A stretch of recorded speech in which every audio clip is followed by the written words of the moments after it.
Assalamualaikum dear students, welcome to lecture 3 of our English grammar series. In today's lecture, we are going to learn about the parts of speech, the basic building blocks of English grammar. Every word in English belongs to a category or function, and understanding these categories will help us read, write and speak more clearly. Let's start. First of all have a look at what are parts of speech. Parts of speech होते क्या हैं, इनको देख लेते हैं.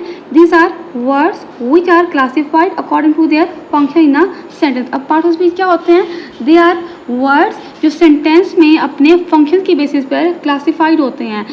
अब sentence में जो हर एक वर्ड होता है it is also playing a role. अब वो फंक्शन क्या होता है, वो कैटेगरी डिसाइड करती है कि उस सेंटेंस में उस वर्ड ने क्या फंक्शन परफॉर्म करना है. Okay, let's take an example. यहाँ हमारे पास सेंटेंस है अली रन्स फास्ट.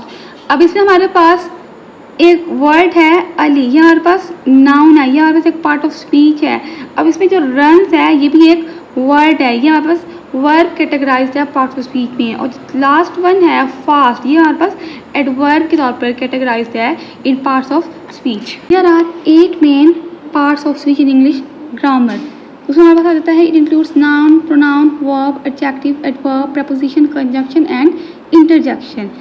अब इसमें जो सेंटेंस होता है it is made up of different words, और इसमें जो सारे के सारे वर्ड्स होते हैं they do not do the same function. अब इसमें हर सेंटेंस में हर वर्ड का डिफरेंट फंक्शन होता है. Some people name a sentence is made up of different words but in a sentence not all the words do the same job.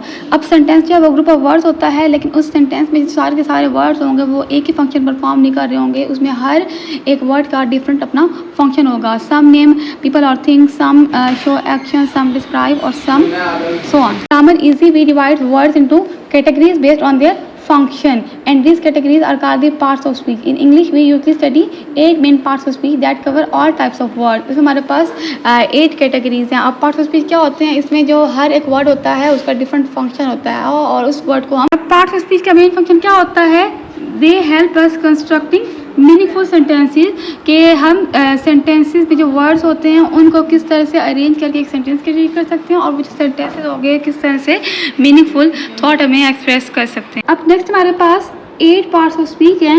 Let's have a look at all of these one by one. First हमारे पास है noun.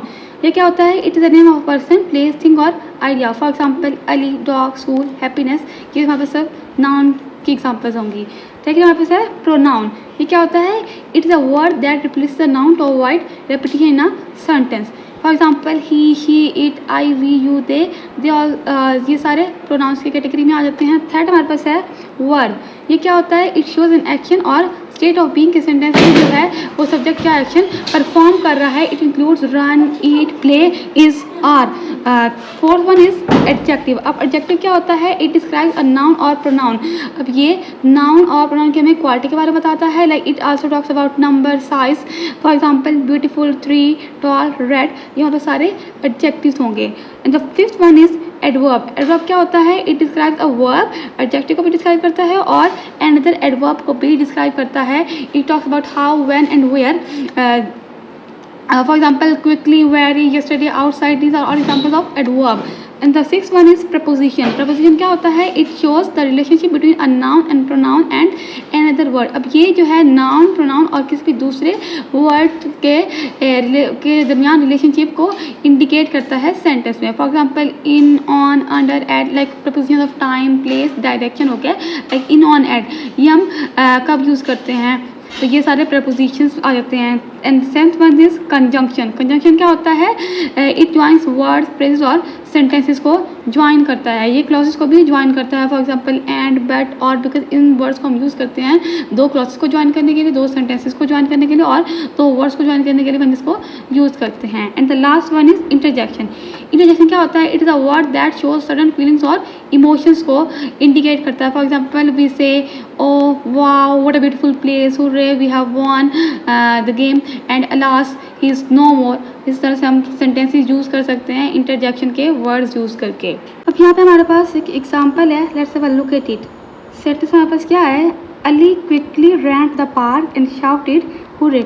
अब जो sentence है इसमें हमारे पास सारे के सारे पार्ट्स ऑफ स्पीच हैं. अब इसको वन बाय वन देखते हैं कि कौन सा हमारे पास क्या पार्ट ऑफ स्पीच है. फर्स्ट हमारे पास है अली.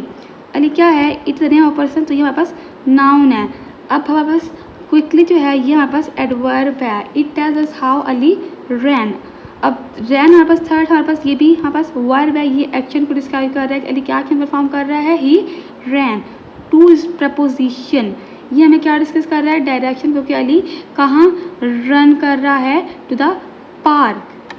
अब नेक्स्ट हमारे पास द इज एन आर्टिकल है, पार्क इज अ नाउन, ये प्लेस है, एंड इज कंजंक्शन। अब ये जो है टू वर्ड्स को मिला रहा है, ज्वाइन कर रहा है पार्क एंड शाउटेड को। शाउटेड अगेन हमारे पास वर्ब है, ये हमें एक्शन को बता रही है कि क्या एक्शन परफॉर्म कर रहा है, ही शाउटेड।